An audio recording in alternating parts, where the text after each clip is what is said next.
buenas, estimados estudiantes. Bienvenidos una vez más a este canal Biología y más. Un canal donde tratamos temas básicos de biología a nivel de bachillerato y también abordamos otros temas relacionados con la ciencia y la tecnología. El día de hoy vamos a hablar un poquito acerca de los eventos esenciales que ocurren durante la etapa de división celular conocida como mitosis. La mitosis y el ciclo celular que termina en una mitosis, por lo general se utiliza para el crecimiento por aumento del número de células o también para la reparación celular.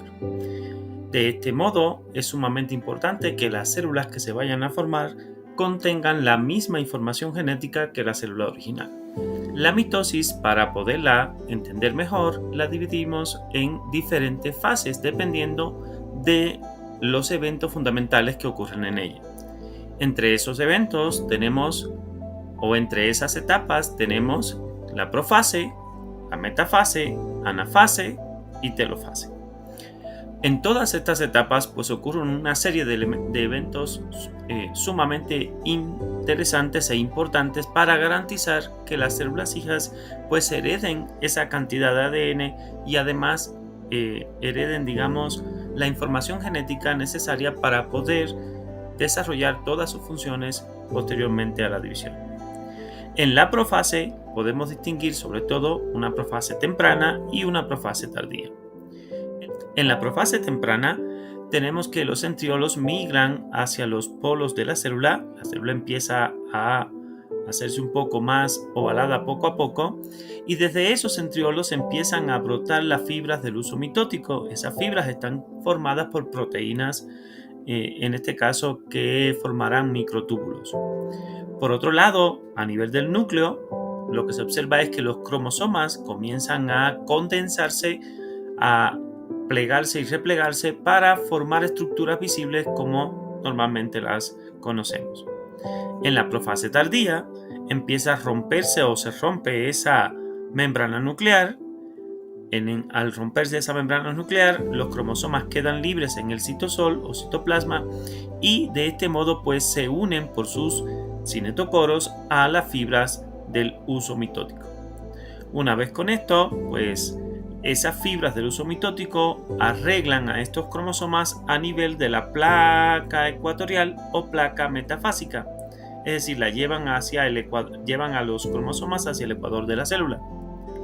En esta región, las fibras del huso ya están preparando para poder separar las cromátidas hermanas de esos cromosomas.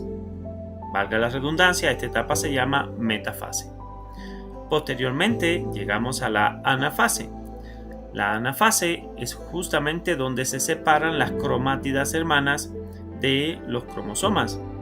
Esas cromátidas hermanas son aladas hacia los polos de las células, es decir, hacia donde están los centriolos, a través de un acortamiento que se va dando en ellas.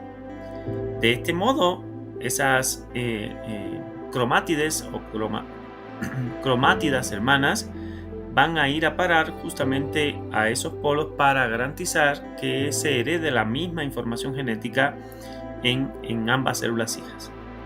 Posteriormente a esto, en la telofase, esas cromátidas ya llegaron a los polos, se empieza o se desaparece lo que son las fibras del huso, es decir, se desintegran las fibras del huso, los cromosomas empiezan a ser rodeados por una nueva membrana nuclear y dentro de esa membrana nuclear, es decir, o en el interior de ese núcleo que se está formando, los cromosomas empiezan a desenrollarse, ¿sí? A perder visibilidad poco a poco.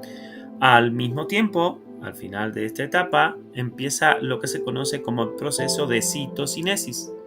Este proceso es sumamente importante porque es el que va a dar como resultado a las células hijas. Esta citocinesis tiene unas diferencias notables en células vegetales y animales. En el caso de las células animales, la citocinesis comienza desde afuera hacia adentro, formando como si fuera un anillo contráctil desde afuera hacia adentro, de modo de que se va haciendo cada vez más estrecha la célula hacia el centro, ¿sí? En el caso de las células vegetales, pues la citocinesis empieza desde adentro hacia afuera. En este caso se fusionan acá o se ubican en el centro vesículas que van conformando nueva membrana desde adentro hacia los extremos. Nueva membrana citoplasmática desde adentro hacia los extremos, al mismo tiempo en que van sintetizando nueva pared celular. De modo que al finalizar, en el caso de los vegetales, vas a tener dos células vegetales separadas por cada una por una pared celular. Como habíamos dicho anteriormente, el resultado final aquí son dos células hijas con la misma cantidad de ADN que la célula original, que la célula madre de la cual surgieron, y además de eso no solo la misma cantidad, sino la misma información genética. Es decir, es un proceso bastante conservativo desde el punto de vista de la cantidad de ADN y desde el punto de vista de la información genética. Hasta aquí ha sido el resumen del ciclo celular, en especialmente la etapa de mitosis. Espero que te sea de utilidad. Nos vemos.